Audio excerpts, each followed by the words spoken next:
Assalamualaikum warahmatullahi wabarakatuh. Alhamdulillahirabbil alamin.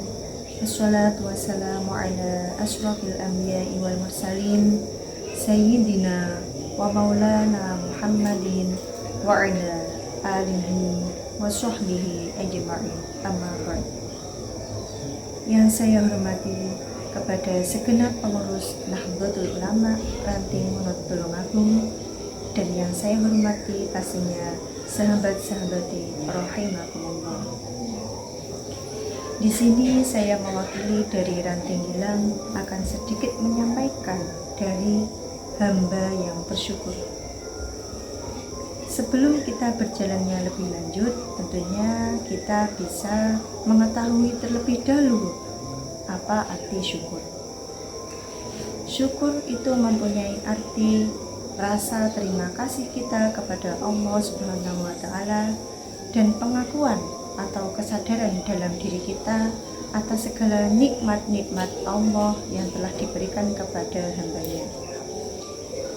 Artinya kita itu punya rasa. Setelah rasa, terjalinlah suatu pengakuan atau kesadaran dalam diri kita atas kebesaran nikmat-nikmat yang telah Allah berikan kepada kita.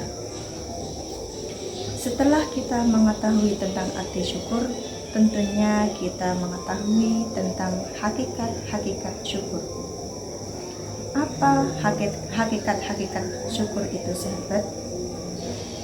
Hakikat-hakikat syukur itu termasuk di dalam Al-Quran penggalan surat Ibrahim ayat 7, yakni la in syakartum la azidannakum wa la in kafartum inna adzabi lasyadid, yang artinya sesungguhnya jika kamu bersyukur kepadaku, maka pasti akan aku tambah nikmat kepadamu.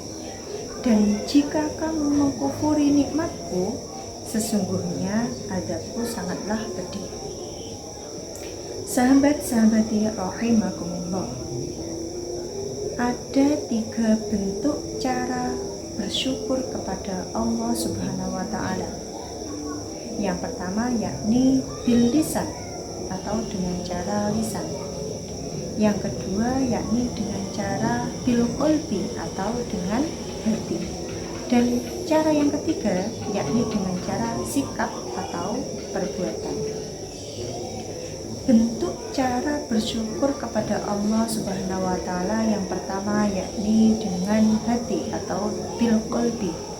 Cara bersyukur dengan hati yakni dengan cara membentuk keyakinan atau keinginan kita untuk menjalankan suatu kebaikan yang telah Allah perintahkan kepada hambanya, dan tidak gampang mengumbar atau memperkenalkan bentuk nikmat-nikmatnya kepada orang lain. Bentuk cara bersyukur yang kedua yakni bil lisan atau dengan cara lisan. Bentuk bersyukur dengan cara lisan yakni dengan memperbanyak puji syukur kita kepada Allah Subhanahu wa Ta'ala sambil mengucapkan alhamdulillahirabbil alamin. Bentuk cara bersyukur yang nomor 3 yakni dengan cara sikap atau perbuatan. Bentuk cara bersyukur yang nomor 3 yakni dengan cara sikap, yaitu dengan cara menjadikan nikmat-nikmat yang Allah Subhanahu wa Ta'ala berikan kepada kita dengan sarana amal ibadah dan menjaga sedapat mungkin agar kita tidak terjebur dalam suatu kemaksiatan. Sahabat-sahabati rahimakumullah, seseorang itu tidak dikatakan bersyukur kepada Allah Subhanahu wa Ta'ala jikalau nikmat-nikmat yang telah Allah berikan kepada hambanya itu tidak dijadikan mahabbah atau rasa cinta dia kepada Allah Subhanahu wa taala. Akan tetapi nikmat-nikmatnya yang telah ia terima dari Allah Subhanahu wa taala itu digunakan dengan kesenangan yang bersifat pribadi.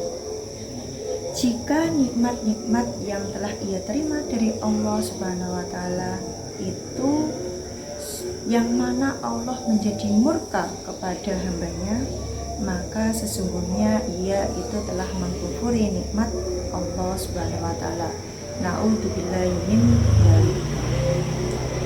Sahabat-sahabati rahimakumullah, jika ada pertanyaan, ghani syakur au faqirus sabur, ghani syakur au faqirus sabur, kaya yang bersyukur atau miskin yang bersabar, sahabat.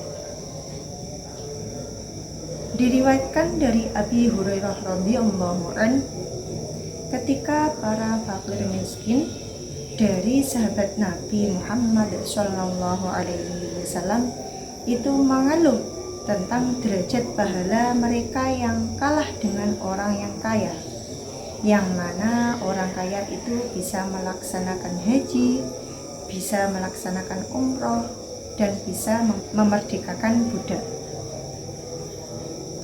Maka Nabi itu menyuruh kepada hambanya, si fakir miskin itu, untuk melaksanakan amalan setelah sholat fardu, yakni membaca wirid Subhanallah, Alhamdulillah, Allahu Akbar sebanyak masing-masing 33 kali, agar dia itu bisa menyamai amalan-amalan si kaya. Akan tetapi sahabat, setelah para orang kaya itu mendengar, mereka itu juga mengamalkannya, mengamalkan apa yang dilakukan si miskin. Lalu orang miskin pun itu mengeluh lagi kepada Nabi Muhammad SAW, dan Nabi pun itu memberikan semangat baru kepada hambanya, yakni si fakir dan si kaya, bahwa itu semua adalah anugerah Allah Subhanahu wa taala yang diberikan kepada seseorang yang dikehendaki. Dari hadis di atas, sahabat, itu bisa kita simpulkan bahwa tidak ada yang lebih utama dari keduanya. Mereka itu adalah sama diberikan anugerah dan keutamaan oleh Allah Subhanahu wa taala. Si miskin yang bersabar dan si kaya yang bersyukur adalah sama diberikan anugerah oleh Allah Subhanahu wa taala. Sahabat-sahabati rahimakumullah, cukup di sini penjelasan dari saya.